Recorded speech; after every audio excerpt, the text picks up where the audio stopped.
Comparison is ruining your relationships. Have you ever had a friend tell you some good news, and the first words that come out of your mouth are, "That's awesome, dude, congratulations." But deep down you're thinking, how did this guy get such a good opportunity? Well, whether you like it or not, you're subconsciously comparing yourself to them. This happened to me really recently when my roommate told me about his job offer. We both studied computer engineering at Purdue and are graduating in December. And when he told me his salary, my first thoughts were, how is this kid making more money than me? I've known this guy since grade school and we've been great friends ever since. I should be feeling proud for him. Why am I feeling jealous? Well, I had this internal need to compare myself to him. In today's video, we're going to talk about why we feel the urge to compare ourselves to others, how this is affecting our relationships, and what steps we can take to avoid the trap of comparison. As humans, we have a genetic predisposition to compare ourselves to each other.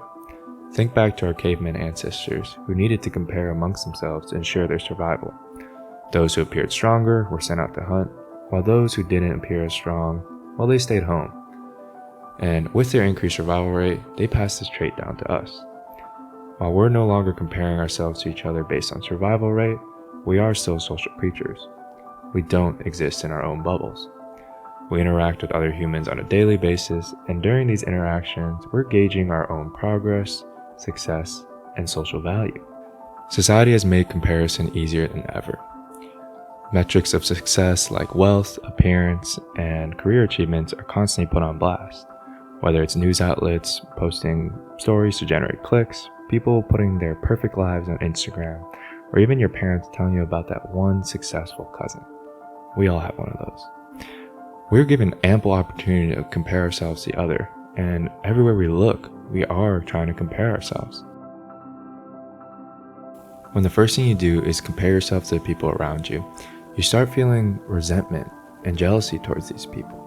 It's hard to celebrate a friend's success when deep down you feel envious and are wondering why you're not as successful. This is exactly how I felt when my friend told me about his job offer. And honestly, I don't think we celebrated the news as much as we should have, because getting that opportunity is amazing. And I really feel bad that I wasn't able to share my joy for him in that moment. If you let these feelings build up, it can really negatively impact your communication. What was once a relationship where you share everything with each other, you stop sharing certain details because they make you feel inferior to them, and you want them to see you as just as successful as them. And when you get to that point, you're unable to be vulnerable with those closest to you.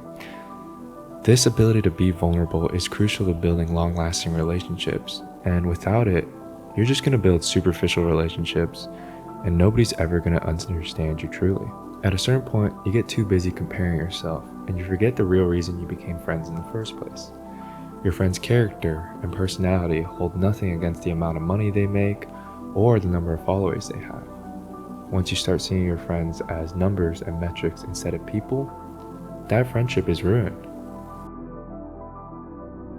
Whether you think that it's negatively affecting your life or not, you gotta admit, you never go a day without comparing yourself to somebody around you. Once you realize that, you're ready to grow emotionally. You also gotta realize that your values are really different from what society tells you is important. When you're comparing yourself to others, you're often talking about their salaries, their followers, things that society says is important. But when's the last time you thought, wow, that guy is so much more nicer than me? Or wow, that girl is so much more ambitious than me? Those are the traits that you value in your closest relationships. So why are you looking at how much money they have in their pockets when you should be thinking about the character of that person? And once you look from that perspective, you'll really stop comparing yourself to these other people. Finally, you gotta realize that everybody has a different path in life. Even though I've lived with my roommate for the past 4 years, we've studied the same thing, taken the same classes, and I feel like I know everything about him, there are certain details about his life that I just can't know about, will never know about. And those might be the reasons why he landed his job opportunity. And I have my specific reasons that I landed my own job. Everybody has their unique different path, so why are you expecting the same results from these different paths? I'm not telling you to never compare yourself to other people, because I know that's impossible. And if I said I was doing that, I'd be lying. But I do ask, whenever you do catch yourself comparing yourself to others, think about if it's helping or hurting your well-being. And if it's the latter, then take a step back and think, is there a better way to approach the situation? If you enjoyed this video, please subscribe and come back next week as we explore another topic about becoming a better you.